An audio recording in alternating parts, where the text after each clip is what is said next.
Em primeiro lugar, observando o texto que nós lemos essa noite, eu diria que Pentecostes é uma promessa de Deus. Pentecostes é uma promessa de Deus. Isso é muito simples de entender. Todos nós sabemos disso. O texto de Atos capítulo 2 diz no versículo 1: ao cumprir-se o dia de Pentecostes. É interessante, irmãos, que uma primeira interpretação desse texto pode ser apenas interpretar esse versículo do ponto de vista cronológico. Ou seja, é mais um dia, está se cumprindo, ou o dia de Pentecostes está em andamento. Mas o texto que nós lemos, com todo o seu contexto e com toda a sua riqueza, exige de nós uma interpretação teológica. Ou seja, o que eu quero dizer com isso? É que essa simples palavra, cumprindo-se, ela não está simplesmente relacionada a mais um dia no calendário litúrgico de Israel. Essa palavra está relacionada a uma promessa que há de ser cumprida naquele dia, cumprindo-se o dia de Pentecostes. Então, eu digo a você que Pentecostes é de fato uma promessa. E em primeiro lugar, quero dizer aos irmãos que estão aqui esta noite, Pentecostes é uma promessa bíblica. Pentecostes é uma promessa bíblica. Por que Pentecostes é uma promessa bíblica? Porque a Bíblia registra essa promessa. Porque a Bíblia apresenta essa promessa. A Bíblia nos mostra Deus usando o profeta, dizendo da seguinte forma: derramarei água sobre o sedento e rios sobre a fonte seca. Derramarei sobre a tua posteridade a minha bênção, e sobre a tua descendência o meu espírito, diz o Senhor. Deus usa o profeta Joel capítulo 2, versículo 28, dizendo: e acontecerá nos últimos dias, diz o Senhor, que derramarei do meu espírito sobre toda a carne. Vossos filhos e vossas filhas profetizarão, os vossos jovens terão visões, e sonharão os vossos velhos. Até sobre os meus servos e as minhas servas derramarei o meu espírito, diz o Senhor. Aleluia, aleluia. É uma promessa bíblica. A Bíblia nos mostra as palavras de João Batista em Mateus capítulo 3, versículo 11. João Batista diz da seguinte forma: eu batizo com água para arrependimento, mas depois de mim vem um, o qual eu não sou digno de ser-lhe nem mesmo o escravo das classes mais baixas. Ele vos batizará com o Espírito Santo e com fogo, com Espírito Santo e com fogo, com Espírito Santo e com fogo. Meus irmãos, o que João está dizendo é extraordinário. Ele está dizendo que os homens batizam com água.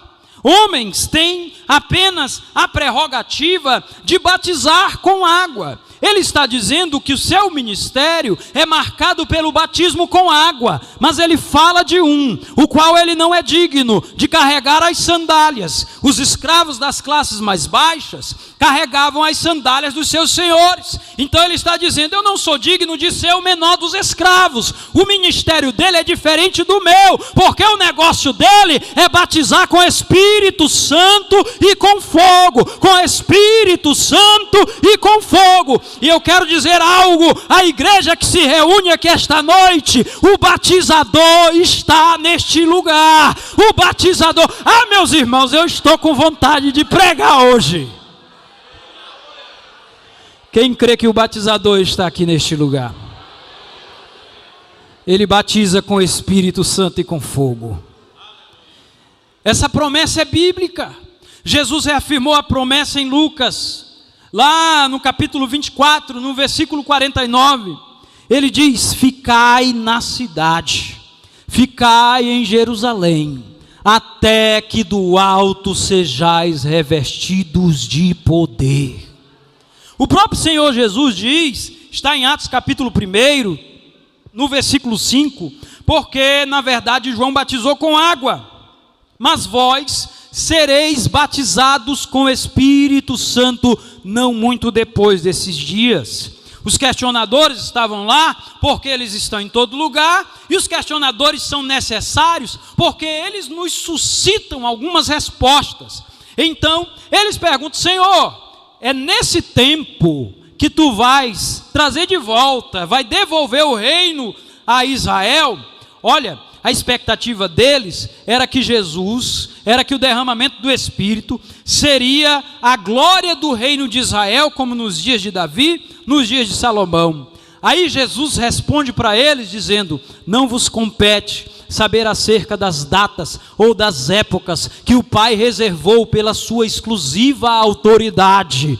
Mas, é muito interessante esse mas recebereis poder ao descer sobre vós o meu Espírito, e sereis minhas testemunhas, tanto em Jerusalém, Judeia, Samaria e até os confins da terra. Só quem acredita nesta promessa, só quem crê nesta promessa.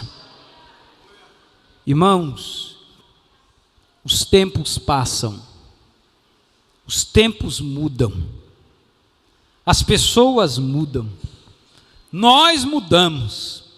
Nós vivemos em um período que é considerado pelos filósofos como a era das incertezas. O mundo está em uma velocidade de mudanças e transformações muito absurdas. As coisas mudam, tudo é muito líquido e nada é sólido e consistente. Mas eu quero dizer a esta igreja que está aqui esta noite, que até a igreja pode mudar. Mas uma coisa é certa: a promessa que está nesta palavra permanece a mesma. Permanece a mesma, permanece a mesma, e ela ainda está de pé. É muito interessante, tudo muda, mas o Senhor que fez a promessa não muda. O Deus que envia o seu Espírito não muda. O Jesus que batiza não muda. O Espírito Santo que está na igreja não muda. Ele permanece ativo, poderoso, e está aqui esta noite recebendo o louvor e a adoração da sua igreja.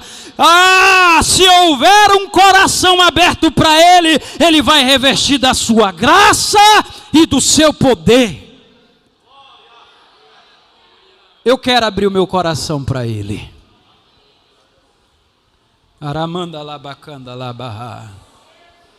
Eu fiz uma oração a Deus. Eu disse: Deus, eu quero uma pregação puramente bíblica e na ação do Teu Espírito. Eu quero abrir o meu coração, Senhor, para aquilo que Tu tens para fazer na minha vida. Irmão,